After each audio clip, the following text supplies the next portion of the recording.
हम सबका सौभाग्य है कि हमें माननीय प्रधानमंत्री के रूप में एक आस्थावान, निष्ठावान, जन कल्याण के लिए समर्पित आध्यात्मिक व्यक्तित्व मिला है, जिन्होंने सनातन संस्कृति के गौरव को और बढ़ाया है और वास्तव में जो एक कर्मयोगी ही हैं, ऐसे आध्यात्मिक अवसरों पर उनके उद्बोधन को सुनना एक दिव्य अनुभूति देता है और चिंतन और मनन को एक दिशा भी। मैं बहुत ही आदर के साथ माननीय प्रधानमंत्री जी से अनुरोध करूंगी कि आज के इस आध्यात्मिक कुंभ में अपनी अमृतवाणी से हमें कृतार्थ करें।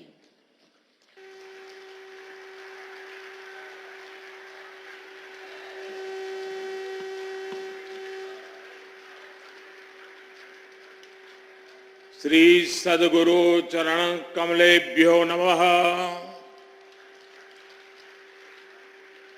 उत्तर प्रदेश के मुख्यमंत्री योगी आदित्यनाथ जी, केंद्रीय मंत्रिमंडल के मेरे साथी महेंद्र नाथ पांडे जी, उत्तर प्रदेश सरकार के मंत्री भाई अनिल जी, सद्गुरु आचार्य पूज्य श्री स्वतंत्र देव जी महाराज, पूज्य श्री विज्ञान देव जी महाराज, अन्य महानुभाव, देश भर से पधारे सभी श्रद्धालुगण और मेरे परिवारजनों, काशी प्रवास का आज मेरा ये दूसरा दिवस है। हमेशा की तरह काशी में बीता हर क्षण अपने आप में अद्भुत होता है, अद्भुत अनुभूतियों से भरा होता है। आपको याद होगा 2 वर्ष पहले इसी तरह हम अखिल भारतीय विहंगम योग संस्थान के वार्षिकोत्सव में एकत्र हुए थे। एक बार फिर मुझे विहंगम योग संत समाज के शताब्दी समारोह के ऐतिहासिक कार्यक्रम में आने का अवसर मिला है। विहंगम योग साधना की ये यात्रा 100 वर्षों की अपनी अविस्मरणीय यात्रा पूरी की है।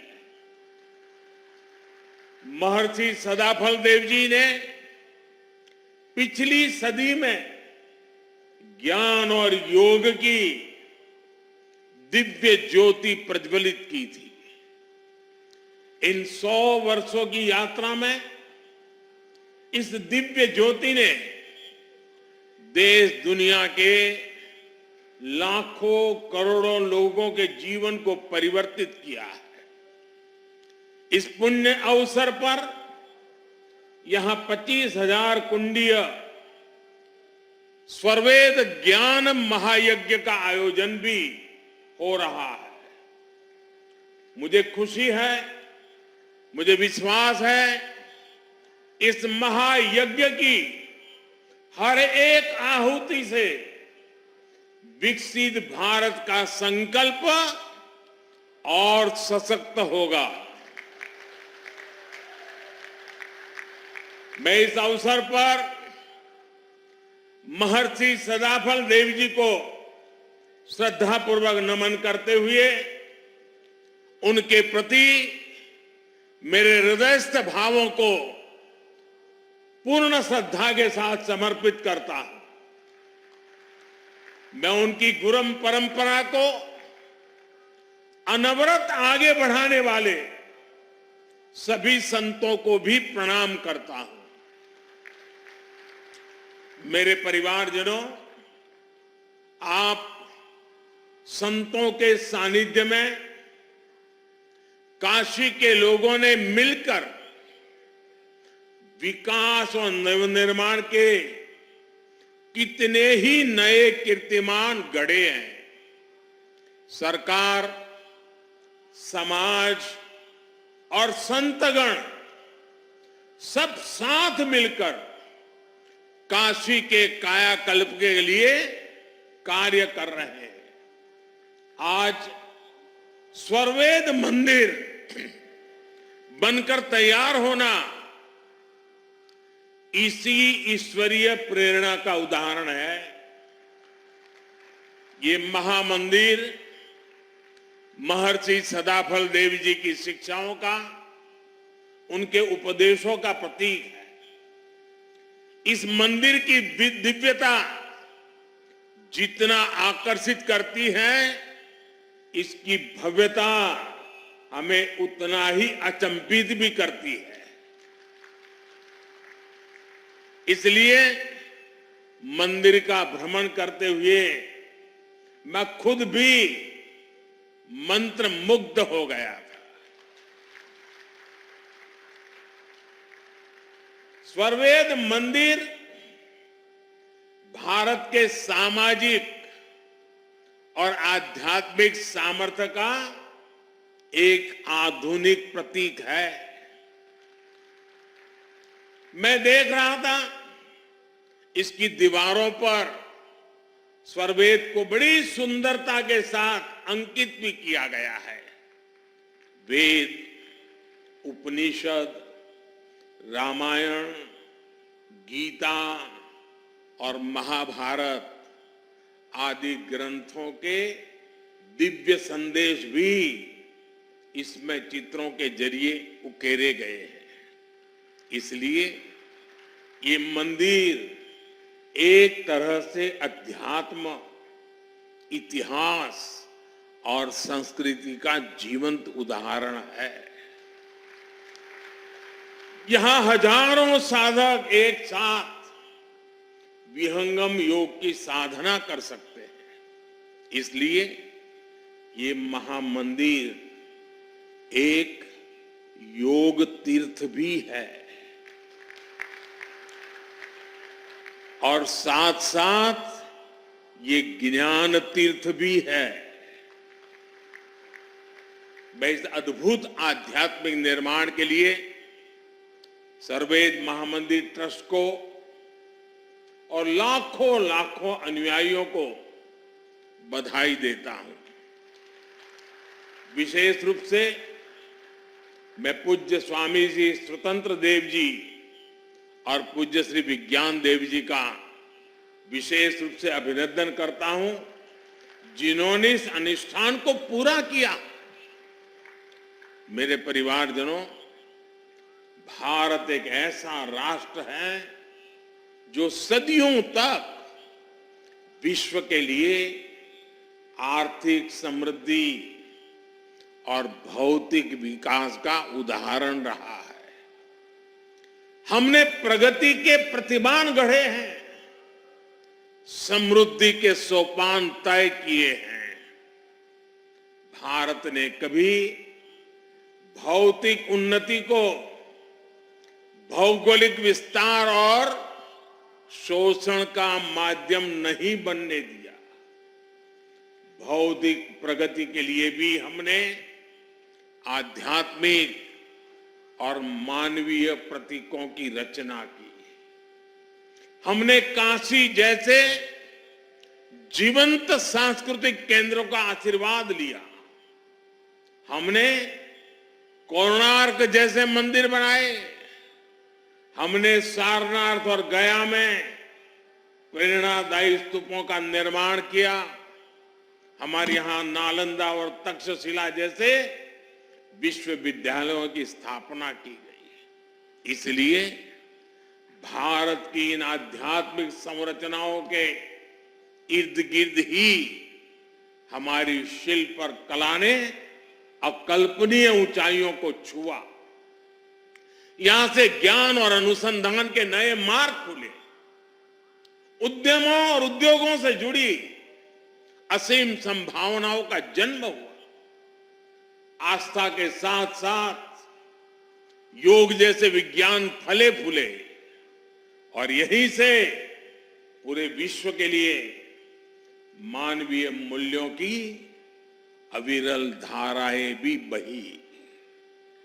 भाइयों और बहनों, गुलामी के कालखंड में जिन अत्याचारियों ने भारत को कमजोर करने का प्रयास किया, उन्होंने सबसे पहले हमारे प्रतीकों को ही निशाना बनाया था। आजादी के बाद इन सांस्कृतिक प्रतीकों का पुनर्निर्माण आवश्यक था। अगर हम अपनी सांस्कृतिक पहचान को सम्मान देते तो देश के भीतर एकजुटता और आत्मसम्मान का भाव मजबूत होता। लेकिन दुर्भाग्य से ऐसा हुआ नहीं। आजादी के बाद सोमनाथ मंदिर के पुनर्निर्माण तक का विरोध किया गया था और ये सोच दशकों तक देश पर हावी रही। इसका नतीजा ये हुआ कि देश हीन भावना के गर्त में चला गया, अपनी विरासत पर गर्व करना भूल गया। लेकिन भाइयों और बहनों, आजादी के 7 दशक बाद आज समय का चक्र एक बार फिर घुमा है।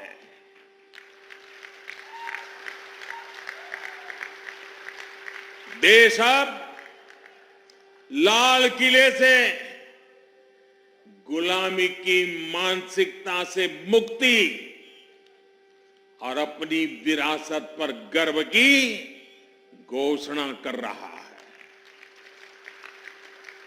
जो काम सोमनाथ से शुरू हुआ था वो अब एक अभियान बन गया है।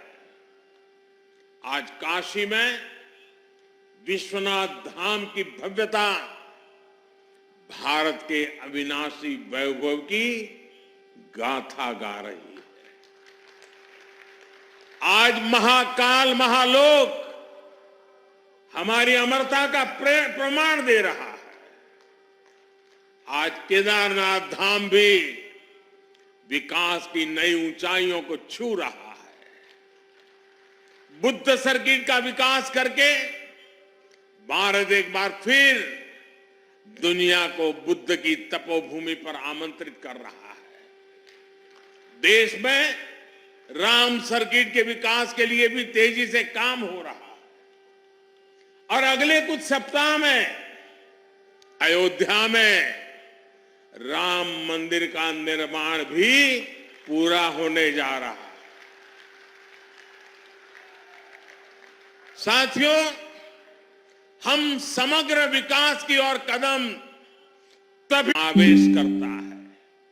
इसलिए आज हमारे तीर्थों का विकास भी हो रहा है और भारत आधुनिक इंफ्रास्ट्रक्चर में नए रिकॉर्ड भी बना रहा है। आज देश में विकास की रफ्तार क्या है, इसकी झलक आपको अकेला बनारस ही दिखा देता है। काशी विश्वनाथ धाम ये परिसर का निर्माण हुए पिछले सप्ताह ही 2 साल पूरे हुए हैं। इसके बाद से बनारस में रोजगार और व्यापार कारोबार एक नई तेजी पकड़ चुका है। पहले एयरपोर्ट पर पहुंचते ही चिंता होने लगती थी कि शहर तक कैसे पहुंचेंगे। टूटी सड़कें और अव्यवस्था, यही बनारस की पहचान थी। लेकिन अब बनारस का मतलब है विकास। अब बनारस का मतलब है आस्था के साथ आधुनिक सुविधाएं। अब बनारस का मतलब है स्वच्छता और बदलाव। बनारस आज विकास के अद्वितीय पथ पर अग्रसर है।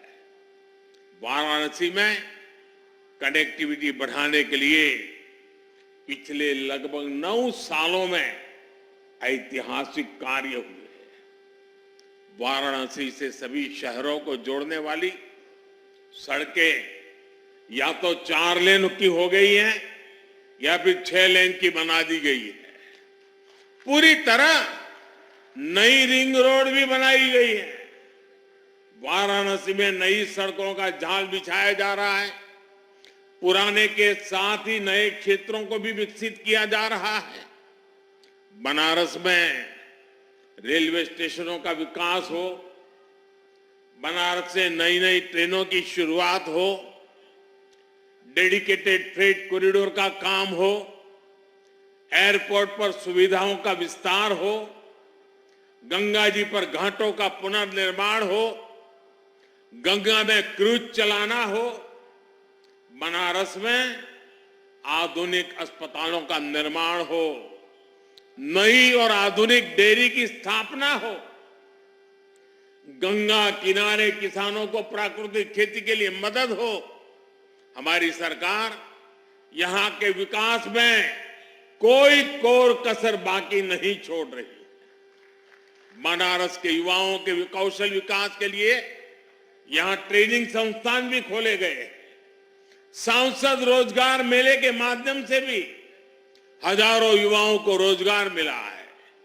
भाइयों और बहनों, इस आधुनिक विकास का जिक्र मैं यहां इसलिए कर रहा हूं क्योंकि हमारी आध्यात्मिक यात्राओं में सबसे बड़ी परेशानी इंफ्रास्ट्रक्चर के अभाव की भी होती है। जैसे कि बनारस आने वाले यात्री शहर से बाहर बने ईश्वर मंदिर में जरूर जाना चाहेंगे, लेकिन अगर उनके लिए आज जैसी सड़कें न होती तो चाहकर भी अपनी इच्छा पूरी नहीं कर सकते थे। लेकिन अब स्वर्वेद मंदिर बनारस आने वाले श्रद्धालुओं के लिए एक प्रमुख स्थान बनकर उभरेगा। इससे आसपास के सभी गांवों में व्यवसाय और रोजगार के अवसर बनेंगे, लोगों की उन्नति के रास्ते खुलेंगे। मेरे परिवारजनों, विहंगम योग संस्थान जितने हमारे आत्मिक कल्याण के लिए समर्पित है, उतना ही समाज की सेवा के लिए भी सक्रिय रहा है। यही सदाफल देव जी जैसे महर्षि की परंपरा भी है। सदाफल देव जी योगनिष्ठ संत होने के साथ ही आजादी की लड़ाई लड़ने वाले स्वतंत्रता संग्राम सेनानी भी थे। आज आजादी के अमृत काल में उनके संकल्पों को आगे बढ़ाना उनके हर एक अनुयायी का दायित्व है। मैं पिछली बार जब आपके बीच आया था तो मैंने देश की कुछ अपेक्षाएं भी आपके सामने रखी थी। आज एक बार फिर मैं आपके सामने 9 संकल्प रख रहा हूं, 9 आग्रह रख रहा हूं। और अभी मुझे विज्ञान देव जी ने याद भी करवाया कि मैंने पिछली बार क्या कहा था। मेरा पहला आग्रह है, पानी की बूंद बूंद बचाइए और जल संरक्षण के लिए ज्यादा से ज्यादा लोगों को जागरूक करिए। दूसरा, गांव-गांव जाकर लोगों को डिजिटल लेन देन के प्रति जागरूक करिए, ऑनलाइन पेमेंट सिखाइए। तीसरा, अपने गांव, अपने मोहल्ले, अपने शहर को स्वच्छता में नंबर 1 बनाने के लिए काम करिए। चौथा, जितना हो सके आप लोकल को, स्थानीय प्रोडक्ट को प्रमोट कीजिए, मेड इन इंडिया प्रोडक्ट्स का ही इस्तेमाल करिए। पांचवा, जितना हो सके पहले अपने देश को देखिए, अपने देश में घूमिए, और अगर दूसरे देश जाना हो तो जब तक पूरा देश नहीं देख लेते, विदेशों में जाने का मन नहीं करना चाहिए। और मैं आजकल तो ये बड़े बड़े धन्ना सेठों को भी कहता रहता हूं कि विदेशों में जाकर के शादी क्यों कर रहे हो भाई? तो मैंने कहा, मेड इन इंडिया, इंडिया में शादी करो। मैं छठी बात कहता हूं, प्राकृतिक खेती के प्रति किसानों को ज्यादा से ज्यादा जागरूक करते रहिए। मैंने ये आग्रह पिछली बार भी आपसे किया था, फिर इसे दोहरा रहा हूं।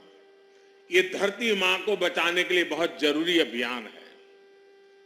मेरा 7वां आग्रह है, मिलेट्स को, श्री अन्न को अपने रोजमर्रा के खाने के जीवन में शामिल करिए। इसका खूब प्रचार प्रसार कीजिए। सुपर फूड है। मेरा 8वां आग्रह है, फिटनेस। योग हो, स्पोर्ट्स हो, उसे भी अपने जीवन का अभिन्न हिस्सा बनाइए। और 9वां आग्रह है, कम से कम एक गरीब परिवार का संबल बनिए, उसकी मदद करिए। ये भारत में गरीबी दूर करने के लिए जरूरी है। आजकल आप देख रहे हैं, विकसित भारत संकल्प यात्रा चल रही है। मैं कल शाम को इससे जुड़े कार्यक्रम में शामिल हुआ हूं। अभी कुछ देर बाद यहां से मैं फिर विकसित भारत संकल्प यात्रा में शामिल होने जा रहा हूं। इस यात्रा के प्रति जागरूकता फैलाने का दायित्व आप सभी का भी है, हर धर्मगुरु का भी है। मैं चाहूंगा कि ये सभी हमारे व्यक्तिगत संकल्प भी बनने चाहिए। गांवों विश्वस्य मातरः का जो आदर्श वाक्य है, ये हमारे लिए आस्था के साथ साथ व्यवहार का भी हिस्सा बनेगा, तो भारत और तेजी से विकसित होगा।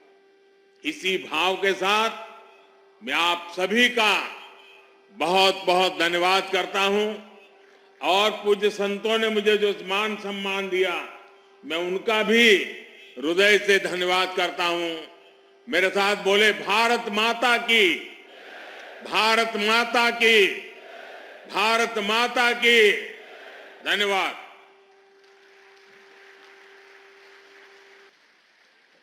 बहुत बहुत धन्यवाद माननीय, आपके प्रेरणादायी उद्बोधन के लिए।